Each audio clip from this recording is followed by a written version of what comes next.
আসসালামু আলাইকুম বন্ধুরা, আজকে আমরা দই বানাবো। তো আপনাদের সাথে শেয়ার করবো ইনশাল্লাহ রেসিপিটা। প্রথমেই আমরা চুলায় দুধ দিয়ে দিচ্ছি। দুধগুলো মনে হচ্ছে ঘন। তো আমরা এখানে আধা কেজি দুধ নিয়ে নিয়েছি, তো এটাকে এখন জাল করব। পানি দেওয়া যাবে না দুধে। এটাকে হালকা আছে, আমরা এখন জাল করতে থাকবো। তো আমরা বাজার থেকে একটা দই কিনে নিয়ে এসেছিলাম ছোট। এটা থেকে পানিগুলো ঝরায় ফেলতে হবে, এই জন্য আমরা এটা এখানে ঢেলে নেব, যাতে করে দইয়ের মধ্যে যে পানিগুলো আছে এটা কেটে যায়। আর এটাই আমাদের বীজ দই হবে। তো এই যে এভাবে আমরা রেখে দিছি, দেখেন। তো এখানে পানি কাটতে থাকো, আমরা অন্য কাজ করি। দুধগুলো মাঝে মাঝেই নেড়ে দিতে হবে। এই যে উপরে দেখছেন সর বসে গেছে, এই সরগুলোকে আপনার দুধের সঙ্গে ভালো করে মিশিয়ে দিতে হবে। দুধটাকে জাল করতে করতে আমাদেরকে এখানে আধা কেজি দুধ আছে, তো 4/1 শুকিয়ে ফেলতে হবে, আর 3 রাখতে হবে। যখন দেখবেন দুধটা যেমন ঘন হয়ে আসতেছে, তখন আর জাল দেওয়ার প্রয়োজন নাই।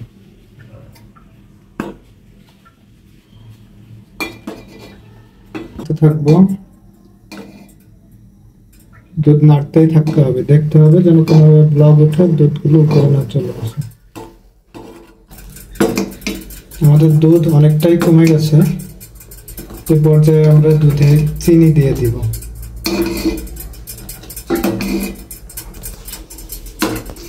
এখন এই যে দুধে আমরা চিনি দিচ্ছি। 1/2 কেজি দুধ, তো আমরা 1 টেবিল চামচ চিনি দিই। দুধে চিনি দেওয়া শেষ হলে আমরা দুধটাকে হালকা করে 3 মিনিট জাল করে নেব, খুবই হালকা আছে। এরপর দুধটাকে আমরা নামিয়ে রাখবো। রাখার পরে একটা বাটিতে আমরা 3 চামচ 3.5 চামচ মতো দুধ উঠিয়ে রাখবো, যাতে অন্য একটা কাজ করতে পারি। কি কাজ করব সেটা আপনাদেরকে খুব রিসেন্টলি আমরা দেখিয়ে দেব। তবে এই দুধগুলো খুবই গুরুত্বপূর্ণ একটা কাজে ব্যবহৃত হবে, যেটা করলে আপনার দইয়ের কালার অনেক ভালো আসবে। তো এখন আমরা ক্যারামেল বানাবো। ক্যারামেল বানানোর জন্য আমরা কড়াইতে কিছু চিনি দিয়ে দিচ্ছি। আপনারা আপনাদের স্বাদ মতো চিনি দেবেন।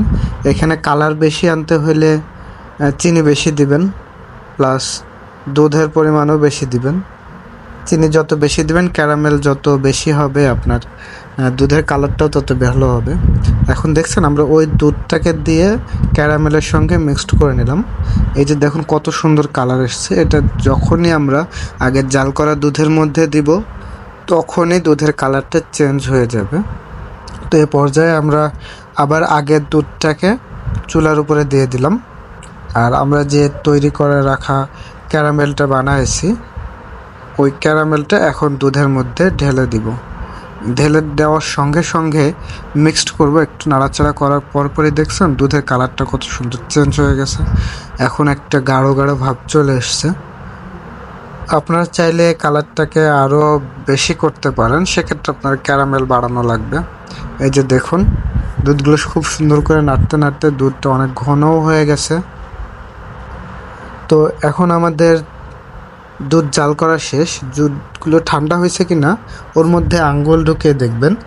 আঙ্গুল যদি বেশ কিছুক্ষণ রাখতে পারেন তাহলে বুঝবেন যে দুধ ঠান্ডা হয়ে গেছে। তো এখন আমরা পূর্বে ঝরানো দইগুলা, যেটা আমরা বীজ দই, ওই দইগুলো আমাদের দুধে জাল করা দুধের মধ্যে দিয়ে দিব। এটা দই বসানোর জন্য দিতে হয়, যারা দই বসান তারা সবাই জানান। তো এটা দেওয়ার পর আমরা খুব ভালোভাবে এটাকে মিক্সড করে নেব। মিক্সড করে নেওয়ার পরে আমরা আমাদের দই বসানোর পাত্রগুলোতে দেখছেন এই যে আমরা ছোট ছোট 2টা মাটির কাপ নিয়েছি, যেটাতে দই বসাবো। এখানে আমরা দইয়ের বসানোর জন্য দুধ ঢেলে দিব। তো জানি না আমাদের দই বসবে কিনা, পরদিন দেখার জন্য আমরা আসলে অপেক্ষা করতে হবে 4-5 ঘন্টা, এটাকে ঢেকে রেখে দিতে হবে। তবে সত্যি কথা বলতে কি বন্ধুরা, একটা দুঃখের বিষয়, আমার দইগুলো বসে নাই। আমি যদিও অনেক পরিশ্রম করছিলাম, অনেক আশাবাদী ছিলাম আমার দই বসবে, কিন্তু আসলে আমি জানি না আমার কোন প্রসেসটা ভুল হয়েছে, আমার দইগুলো বসে নাই। আমি চাইলে, আমি ইচ্ছা করলে আপনাদেরকে ফ্রিজ থেকে বের করে দেখাতে পারতাম, যেহেতু এগুলো বসে নাই। সকালে ঘুম থেকে উঠে দেখি দইগুলো বসে নাই, তো সেক্ষেত্রে ফ্রিজে রেখে দিছি আইসক্রিম করার জন্য। চাইলে আইসক্রিমগুলো বের করে আপনাদেরকে দেখাতে পারতাম, কিন্তু মিথ্যা কথা বলে লাভ নাই, আমার দই বসে নাই। আজকের ভিডিওটা কেমন লাগলো আপনারা জানাবেন। যদি ভালো লাগে লাইক করবেন, সাবস্ক্রাইব করবেন, ফলো করবেন। আর যদি ভালো না লাগে কমেন্টে বলে দেবেন। ইনশাল্লাহ নেক্সট টাইম আমরা এর থেকে ভালো ভিডিও বানানোর চেষ্টা করব।